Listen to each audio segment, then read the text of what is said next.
Halo sahabat trader, kembali lagi dengan saya Ardi Novianto Putra, instruktur edukator dari XM Indonesia. Indikator teknikal standar deviasi itu merupakan sebuah teknik yang digunakan untuk mengukur pergerakan perubahan pasar atau mengukur volatilitas instrumen pasar ya. Indikator ini dapat digunakan untuk mengukur fluktuasi rata-rata pergerakan harga antara sebuah level harga. Indikator standar deviasi ini di dalam trading forex itu menggunakan konsep statistik dengan menghitung berbagai data harga untuk mengukur tingkat volatilitas dari market.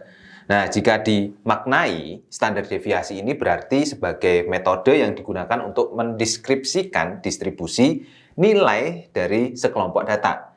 Makin besar standar deviasinya, maka akan semakin luas sebaran nilai dalam satu set data.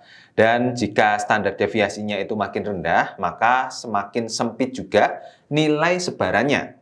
Khususnya di dunia finansial, standar deviasi ini dimanfaatkan dalam berbagai cara untuk menghitung volatilitas dari market dan juga resikonya. Nah, berbicara mengenai indikator deviasi standar ini, kita akan bagi ke dalam 4 sesi. Pertama, kita akan membahas mengenai kenapa harus memperhatikan volatilitas market, kemudian bagaimana perhitungan mengenai indikator deviasi standar ini. Lalu yang ketiga adalah bagaimana cara memasang indikator deviasi standar ini, dan yang keempat, bagaimana cara menggunakan indikator deviasi standar ini. Pertama, kita mulai dari kenapa harus memperhatikan volatilitas market. Ketika dikaitkan dengan trading forex, mengetahui seberapa jauh harganya itu melebar dari harga wajarnya, harga rata-ratanya, ini akan berguna untuk berbagai alasan. Misalnya, trader itu bisa mengukur seberapa jarak yang tepat untuk menetapkan stop loss dan take profitnya. Standar deviasi itu juga mampu menyediakan petunjuk apakah harga itu akan keluar dari jarak yang ditetapkan atau apakah akan kembali ke harga rata-rata pada saat ini. Misalnya, standar deviasi pada satu mata uang itu terlalu besar, maka nilai harga itu akan terlihat sangat acak ya, naik turun, dan jaraknya itu akan menjadi terlalu lebar. Jika dibuat dalam istilah sederhana, volatilitasnya itu sangat tinggi.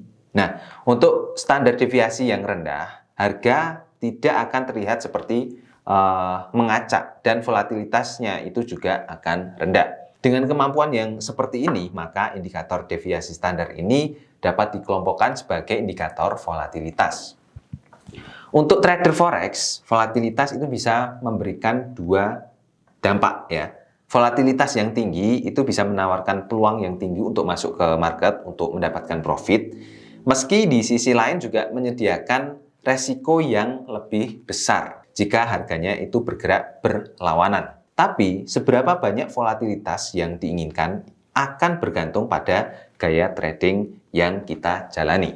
Contohnya, seorang trader yang swing secara aktif itu pasti akan mencari volatilitas market yang lebih tinggi. Karena fluktuasi yang tajam dalam harga itu mampu menyediakan profit yang sangat signifikan dalam periode yang pendek ya.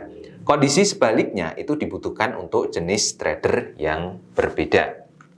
Nah, trader jangka panjang dalam hal ini yang melibatkan pengguna tren ya akan lebih memilih instrumen yang menyediakan sedikit volatilitas. Sebabnya, noise dalam fluktuasi harga akan membuat tren lebih sulit dikenali dan akan lebih sulit ditunggangi atau kita masuk ke dalam market tersebut jika ingin menahan posisi ya. Menghitung deviasi standar. Ada banyak langkah yang harus dilibatkan untuk menghitung deviasi standar ini dari suatu data harga. Misalnya, trader itu harus menentukan berapa periode yang ingin diobservasi, misalnya 20 periode ya. Lalu menghitung rata-rata harga untuk periode tertentu. Jika dibuat dalam persamaan, rumusnya akan menjadi seperti ini.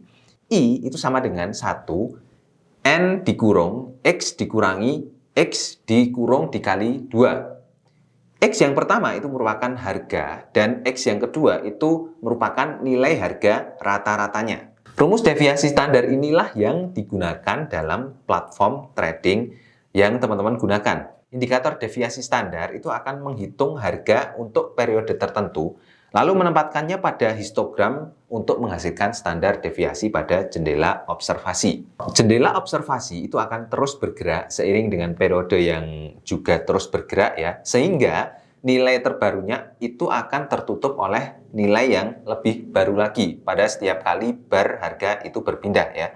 Ini memberikan kesempatan trader untuk melihat sekilas mengenai perubahan harga dan tingkat volatilitasnya. Nggak hanya itu, indikator ini juga akan membantu untuk memperjelas tentang perkiraan pergerakan harga di waktu yang akan mendatang. Misalnya, apakah instrumen yang kita pilih itu akan naik volatilitasnya atau akan turun? Nah, lalu kita masuk ke cara memasang indikator deviasi standar ini. Cara memasang indikator deviasi standar ini, teman-teman bisa klik insert, kemudian pilih indikator, lalu pilih trend, dan indikator deviasi standar ini masuk ke dalam kelompok indikator volatilitas ya, jadi ditempatkan di dalam trend. Nah, kita pilih standard deviation ya. Kemudian kita gunakan settingan standarnya, langsung kita klik OK. Nah, akan muncul indikator yang seperti ini. Indikatornya ada di bawah ya. Kita lihat di sini tidak ada levelnya sama sekali, jadi yang terlihat itu hanya sebuah garis yang naik dan turun. Dan garisnya ketika dia naik, itu tidak menggambarkan bahwa harganya itu juga ikutan naik ya. Makanya di sini yang diukur itu adalah volatilitasnya, bukan naik atau turunnya harga. Kemudian bagaimana cara menggunakan indikator standar deviasi ini? Ada kalanya muncul asumsi bahwa market itu akan bergerak menyamping atau range pada saat fluktuasi harganya itu terlihat sangat acak ya. Pada situasi seperti ini, mungkin Anda akan berasumsi harganya itu akan balik ke nilai tengah. Lalu Anda akan membuka posisi sesuai dengan kondisi yang sedang acak tersebut. Tentu saja, orang lain itu pasti akan memakai informasi yang sama dengan cara yang berbeda, sesuai dengan gaya trading yang mereka pakai ya. Trader yang mengikuti tren umumnya itu akan memakai indikator ini untuk melihat sebagai awal dari pembentukan tren baru, ketika garis standar deviasinya itu berada di puncak tertinggi. Meskipun begitu, jika hanya menggunakan indikator standar deviasi saja sebagai indikator yang tunggal, ini tidak akan bisa memaksimalkan dan memiliki keterbatasan. Fungsinya itu akan lebih optimal jika dikombinasikan dengan indikator yang lain. Contohnya dengan menggunakan indikator Bollinger Band. Kita gabungkan dengan indikator Bollinger Band yang sama-sama itu merupakan tipe dari indikator volatilitas. Dengan menggabungkan dua indikator ini, maka akan lebih mudah dalam mendeteksi munculnya volatilitas harga. Kata dari penemu Bollinger Band ini sendiri menjelaskan bahwa pada saat garis bandnya itu mengerucut ya seperti ini, maka akan muncul peluang untuk terjadi volatilitas yang tinggi. Seperti ini ya. Jadi ketika garis Bollinger Band-nya itu mulai menjauh dan standar deviasinya juga mulai naik, nah di situ terjadi volatilitas yang tinggi. Trader pemakai strategi tren itu bisa memanfaatkan gelombang tersebut untuk sinyal breakout.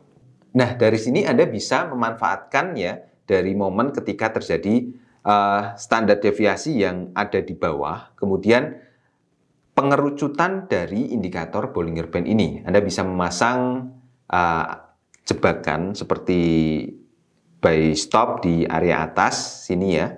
Buy stop di sini, kemudian sell stop di area bawah ini. Dan ketika terjadi breakout ya, maka harganya itu akan terus turun. Di sini kalau Anda memasang sell stop ya dan berhasil untuk open posisi, teman-teman akan mendapatkan keuntungan sekitar 33 pip dari satu kali transaksi yang tidak ada satu hari. Nah, kira-kira seperti itu untuk gambaran dalam penggunaan indikator deviasi standar ini. Dan semoga bermanfaat. Terima kasih sudah menonton video ini sampai akhir. Jangan lupa juga untuk dukung terus channel XM Indonesia dengan cara subscribe channel XM Indonesia. Nyalakan juga notifikasi loncengnya supaya teman-teman tidak ketinggalan video-video edukasi dari channel XM Indonesia. Saya Adi Novianto Putra, sampai ketemu di video selanjutnya. Bye-bye.